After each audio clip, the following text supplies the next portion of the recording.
And what's great about our ambassador program in terms of management, and this is something that, we've touched on already, but that we're super fortunate with our type of product.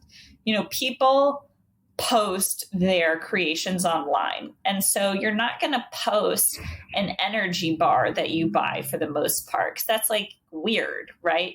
But you spend an hour or two of your day and you make a beautiful banana bread bundt cake with frosting and candles. You're posting that on the internet and you're saying, made my kids this treat this week. And so we have such an Instagrammable product to begin with. And on top of that, we had these people who started in this program. And so they're sharing, I'm a GoNanas brand ambassador. So we get so many messages coming in every day saying, hey, I saw this person post. I'd love to hear more about the program. So it really feeds itself. Welcome to Winning at Work, the podcast for foodies, founders, and food and beverage professionals. If you wanted to discover a new brand, a new food or beverage to try, there are literally thousands of companies out there. It is very difficult to do that. That's why we curate the different, the better, and the special brands here each and every week, so you don't have to do the heavy lifting. If you're a founder and you're looking to connect with other like-minded executives, we make that very easy. And if you just work in the food and beverage industry and you're looking for fresh inspiration, we have that here in spades. This episode is sponsored by Temple. Congratulations, you're selling in retail. But the competition is fierce and your brand is surrounded by similar products. How will consumers find you? Let Temple show you an innovative retail sales solution. Click on the Attract Consumers link below. Need to attract great employees? Click on the Hire Now below and we'll show you how to use your culture to help you stand out. Stay tuned for this week's episode. Welcome to Winning at Work, everybody. It's Tony. So for all you foodies out there, the big question mark that you're going to have today when you discover GoNanas is going to be, okay, you're going to absolutely love this new all-purpose baking mix. But the question is, are you going to make muffins, donuts, bundt cakes? Are you going to make loaves? I think they've done just a great job of giving you this mix with flavor, and then you can decide all the different ways that you can possibly use this in your kitchen. And then for you founders out there, we all know about brand ambassadors. We know about affiliates. We know about influencers. Well, Annie Slabotsky, the CEO and co-founder of GoNanas, joins us today, and she and her co-founder have built an army of these brand ambassadors. We're going to talk a little bit about some of those strategies that work, that don't work, do's and don'ts, and all in between. Annie, welcome in. Thanks. So excited to be here. Well, you know all about podcasting, don't you? Just a little. We've dabbled in the world of podcasting. Well, what I'm impressed because when we first talked, I was discovering just kind of the size and scope of all the different, distribution and all the different, areas of business you guys were involved in. And I thought you had an army of people there too. And you're like, nope, it's just me and Morgan. And now, a couple months later, you've doubled. You now have 2 employees. You guys do so much with so little. It's incredible. Yeah, we're definitely a skeleton crew. I mean, we built this business bootstrapped and only recently took on outside funding. So I think we're very used to doing things very lean. Well, and the thing is, your presence, on your website and your socials, I think the first thing people are going to notice, just first of all, the food just absolutely jumps out. What is it about food that just makes it so Instagrammable? It's like it's got to be at the top. If you were to measure engagement, there's something about food. Well, I think that there's 2 different kinds of food people post, right? One is when you're out to a restaurant, and I think people like to share the exciting things they're doing. If they went to a great new restaurant, got a great new dish. But I think the second part, which is how, the space that we play in, is that people like to post things they're proud of. And when they make a really delicious loaf or muffin or cake or donuts, what have you, they want to share that because they spent hours making something beautiful. Right. And what perfect way now, we've all got these incredible magic, smartphones that give you really, really high quality.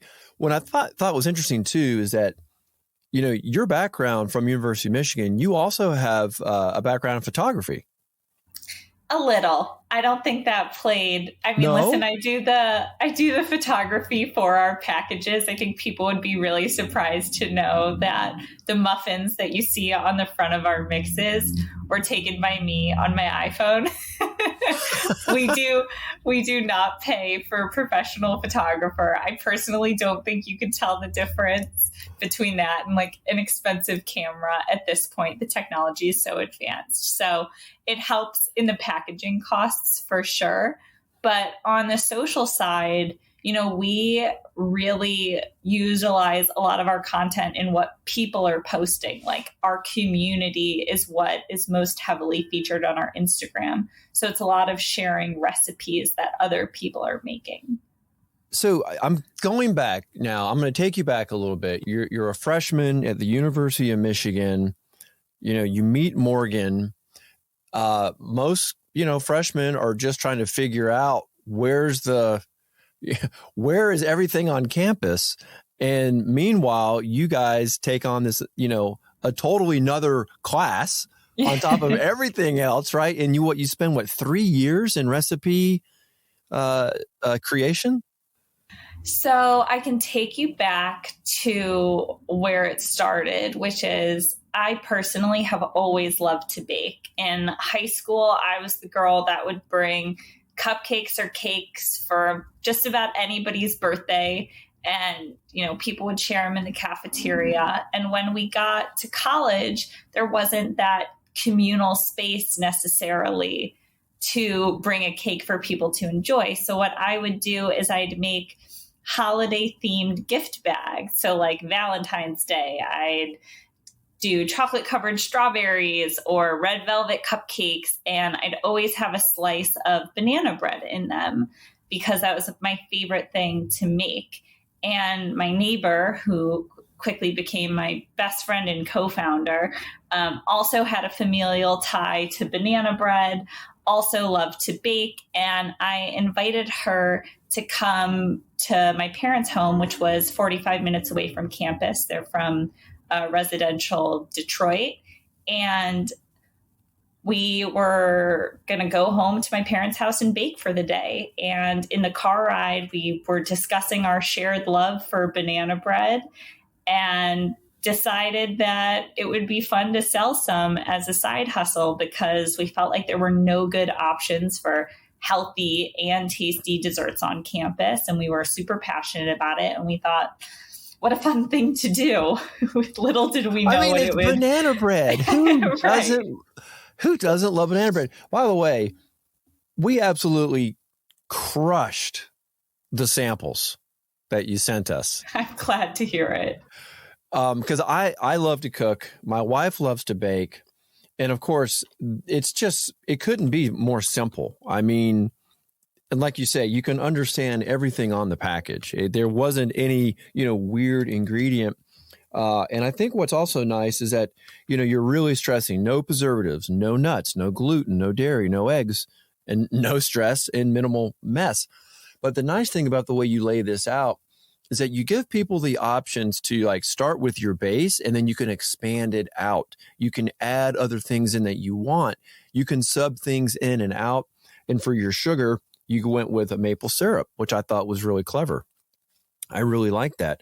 Now I can drink milk, so I didn't have to go with the non-dairy, but some people, they're lactose intolerant. So perfect for them.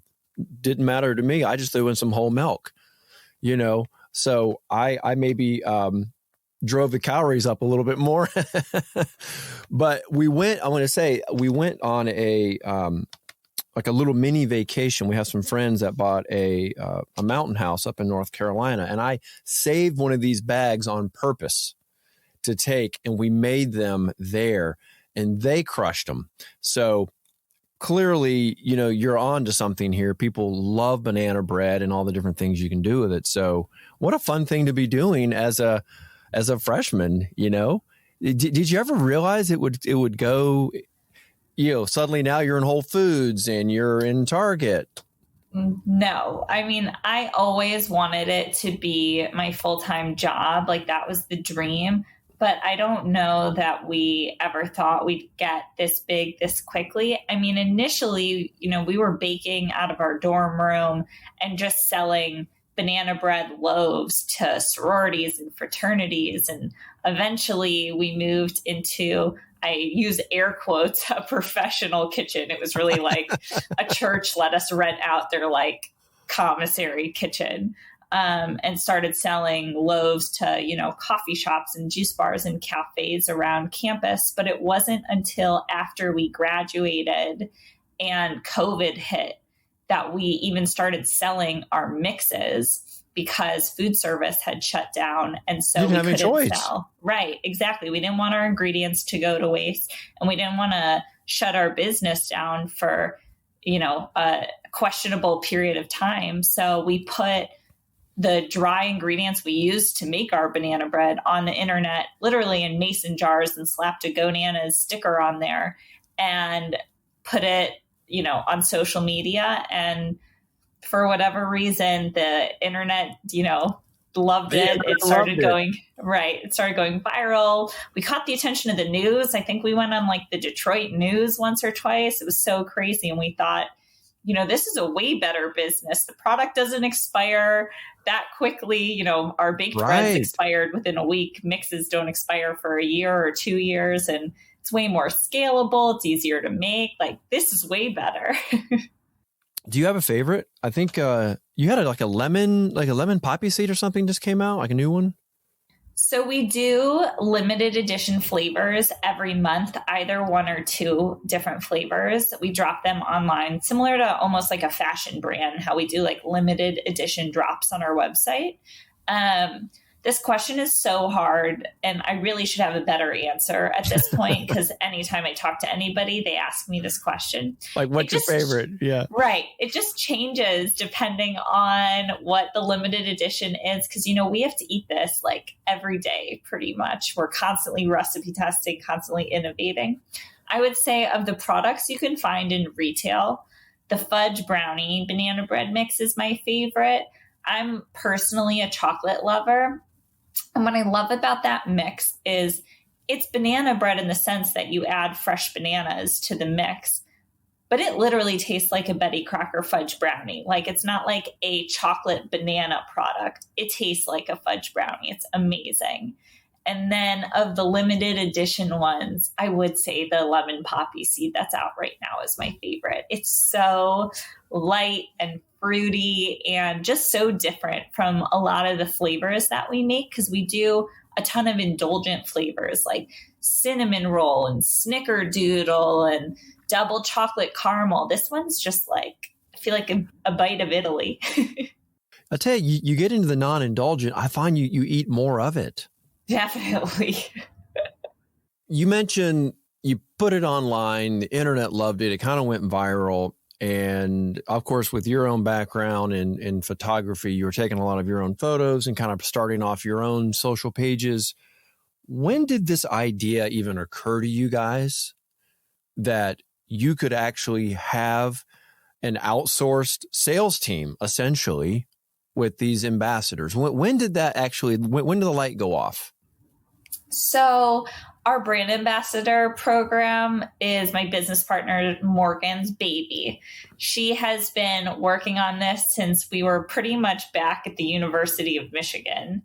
And I think we started off with maybe 10 people that we'd meet with on a regular basis, and we'd look to get feedback from them, quality control, and work with them to just be like local ambassadors. I think, as students, that was a really familiar concept to us. Morgan especially was a brand ambassador for Kind Bar.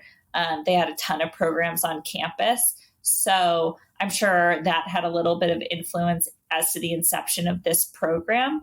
But I also think, as I mentioned, we were bootstrapped and the avenues for marketing were like really slim. We were like, what could we do that's free? This was it. Because we're not. I love it. The hustle. Exactly. We're not going to pay these people. They're going to get, commissions or, once we transferred to online, it's a percentage of sales generated from their code.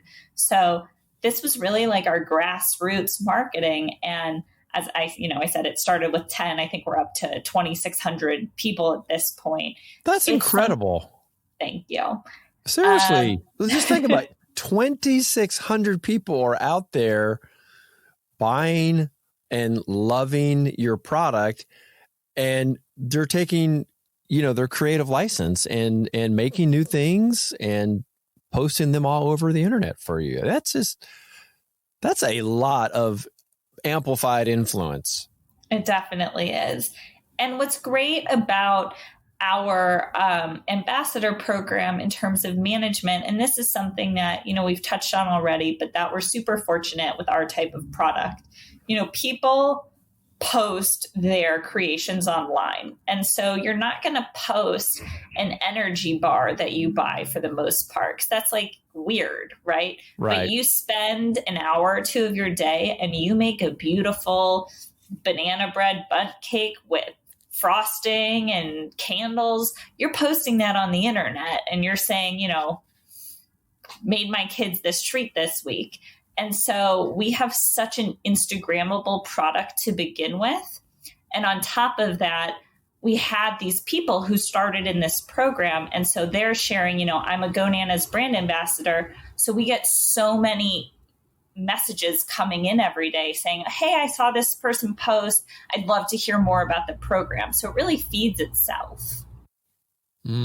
Right. The actual ambassadors, they're posting so much content that others are like, boy, this sounds like a great side hustle.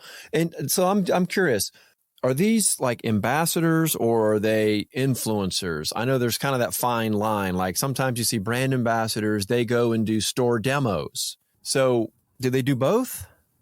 So we have multiple different programs within the company at this point, now that we're a little more evolved. So we have our core brand ambassador program that looks the exact same as when it did when we started. You get a percentage of sales back to you.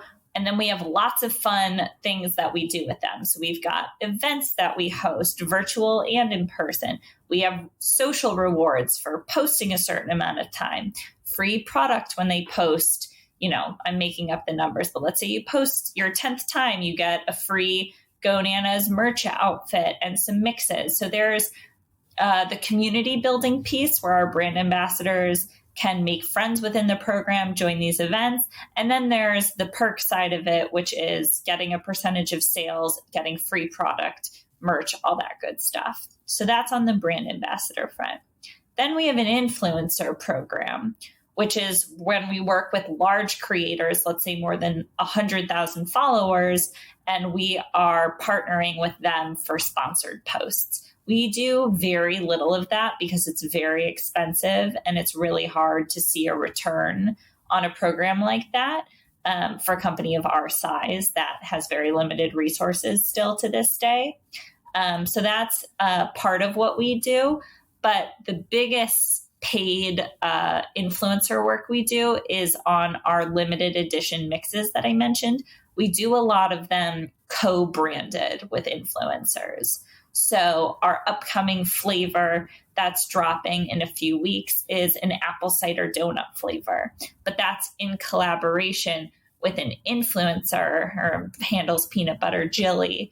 And so that mix will say like GoNanas times peanut butter jelly, and it'll be promoted very heavily on her page and on ours. And we'll do a revenue share model where they get a piece of the sales from that program versus us just like outright paying an influencer for a post.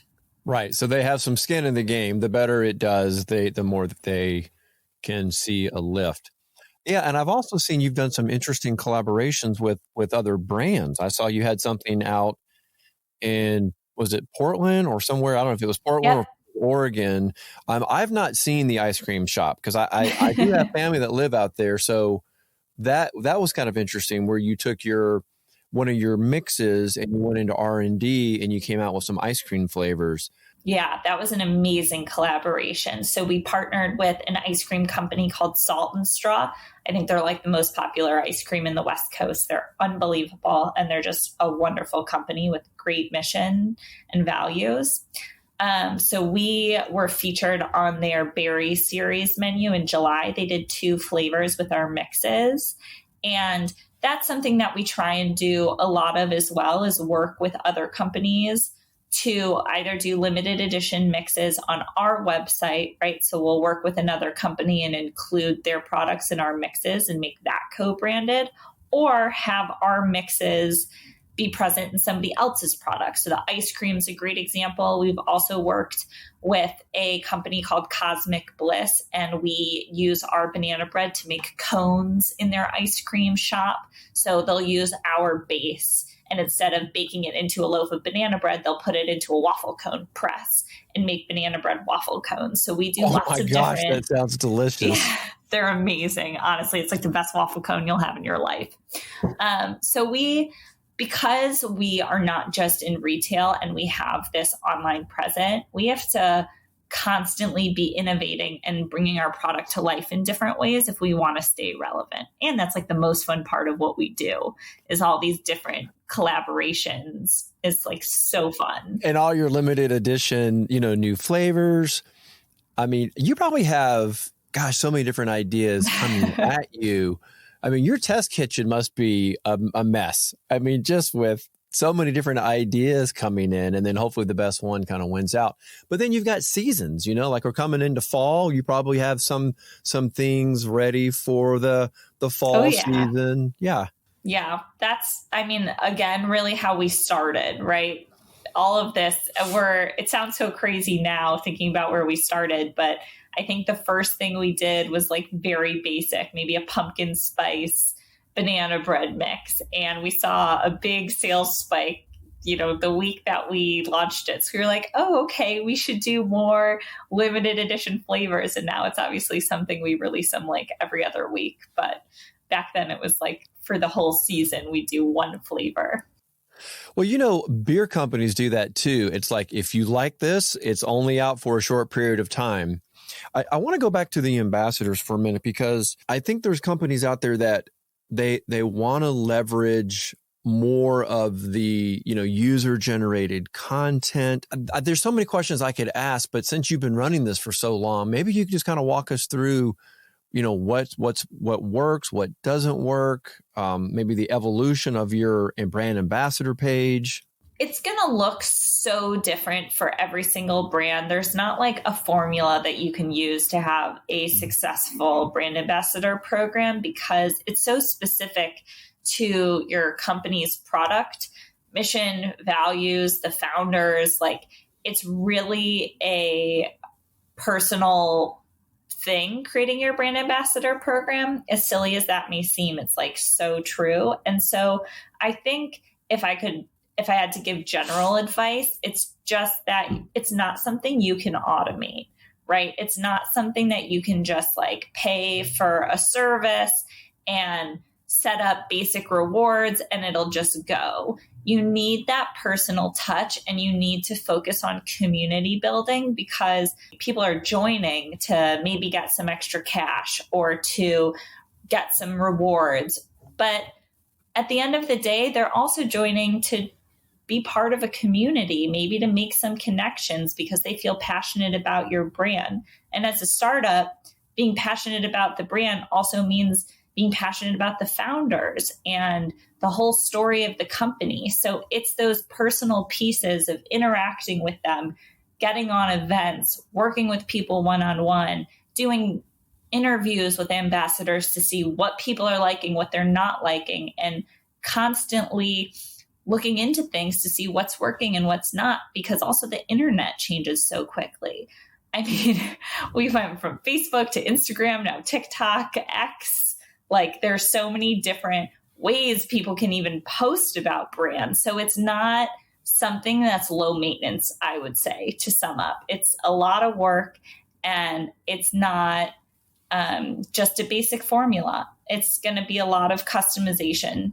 And for us, right, I think there's that piece of natural posts with a baked good, whereas I think a lot of other companies that want to do this may have a harder time because they don't have a naturally Instagrammable product.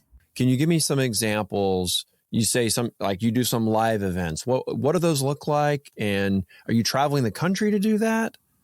So we have events of all different shapes and sizes, right? We have events as basic as an Ask Me Anything, where we have a Zoom link set up. We have the event set out, a month before so people can RSVP. And then we have brand ambassadors join, and Morgan and I will answer questions and talk through ideas that people have for the brand, flavors they want to see, different ways they want to interact with the company, things they want to get out of the brand ambassador program. So that's I would say, the lowest maintenance kind of event, all the way up to the in-person stuff. So our upcoming example is we're having a Friendsgiving locally here in Chicago, where our company is based. So it's welcome to all brand ambassadors and some influencers we work with. We'll be giving them samples of our Thanksgiving menu before it's released, and we'll be catering, turkey and all the good stuff. Oh, fun. And then, right, it's just, that's probably those are the two bookends, I'd say. That takes a lot of planning. It's a big investment financially. But I think it's good to do a little bit of everything, because there are some people where, that's inaccessible, and some people that, just want to every once in a while jump on a Zoom link and get to know us. So got to do a little bit of everything. Yeah, I love that you're really just nurturing them. That's and the just key. Being really just authentic, with them. And I think, you guys being approachable, it maybe kind of brings the brand to life for them. And to me, that's what I really, honestly, that's kind of what I love about the whole podcast idea too, is that people can spend a few minutes with me, spend a few minutes with you, and they're discovering this is the person behind this brand. I think it is so much fun to go into a store and see a product, and I actually know the person behind it. There is something so connecting to that. And I think that's what your ambassadors are feeling. Yeah, I would say that's probably a big piece. I think they get as much out of it as we do. At the end of the day, they are almost the customers that are most passionate about the brand. So we sort of looked to them to be our North Star. What are you liking? What are you not liking? What innovations do you want to see? So we really meet with them because it keeps them connected, but also so that we can constantly be improving our brand and making sure we keep them happy as customers. Now, some of these big retailers, they do allow for in-store sampling. Mm-hmm. Do you get involved at all in in-store sampling? Yeah, so we have, we call them demo ambassadors. We have a team that does that. For us, it's great when people are able to try the product, because after you try it, you typically come back. Our repeat customer rate is really high. So that's something we always try and do when feasible. It's just hard because we are a product that needs to be baked. So for a lot of other brands, they can just go in and open a bag of chips or cut up a bar and hand out samples. For us, we have to have people who we trust go to, a food safe kitchen, make the product, bring it into the store. And so that's a lot of extra labor and just some challenges along the way. Well, labor and time and money, because you got to pay them for all that upfront prep work. And to your point, if this was a beverage, you just pop the top. Right. so many brands they really are set up for in-store demos. It is much easier for them. On the flip side, it's not as easy for you, but you're more Instagrammable. So it's kind of like this scale of right. Mm-hmm. But listen, I say we're more easily Instagrammable. Brands can make themselves Instagrammable if they want to. Like, I think about, you were just talking about beverage, and I think about sort of the two prominent new beverage brands, Poppy and Olipop. And I don't remember 10 years ago, like, people posting with cans to be cool, but guess what? They made it cool. People post with them all the time. So it can be done. I think it would just be a lot harder. Did you at one point run this program manually? And at what point did you decide we're going to have to invest in the online, ambassador tracking systems? I know you've got one. It doesn't matter the brand, but was there a point where you had so much it was too complicated and we have to now get on a platform? So from the beginning, you have to have some way to process payments for people's codes. So that we've always had to work somehow with some sort of provider, because we can't just sit and like Venmo people. You know what I mean? So that was always integrated with the program so that people could get paid out in a timely manner and in a professional way. I think what we've added on since then is programs that have analysis where we can get data. How many people are we reaching? How many people are posting every month? And then we've looked into some social rewards programs, but I don't think that's something that makes a difference whether you do it manually or through a service. I think there are pros and cons with each. I personally am a fan of doing as much as we can manually because, again, those personal touches, those emails coming from us saying, here are the challenges this month, here are the rewards, here are X, Y, and Z, that coming from my partner Morgan versus a software makes a huge difference. So for the logistic pieces of paying people out, tracking metrics, you have to use the software. But as much as you can for all the other pieces, in my opinion, keep that manual. I think makes a huge impact on the program's success. Well, Annie, I don't know about you, but I'm ready to go have chocolate chip banana bread mix. I want to go fire another one of these up. I found you've got a great subscription area on your website. I was just joking with my wife, and she rolled her eyes like, here it comes. We're going to get some more bags coming in. What is the best way for people to go out and try and to sample and get exposed to GoNanas? Yeah, so we're sold at every Whole Foods in the country you can find us at. We're at all the super Targets, so you can go on eatgonanas.com and type in your zip code to our store locator, or just order directly from our website. We ship, in a day or two, so you could have banana bread within the week.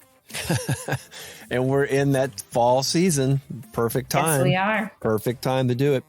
Well, Annie, it's been great just to get a better understanding of how you're nurturing your fans, and your fans become your customers, and your customers bring in more customers and bring in more fans. It's this, which came first, they're just kind of all mixed in together now. Yep. Great having you, Annie. Thanks so much. Thank you.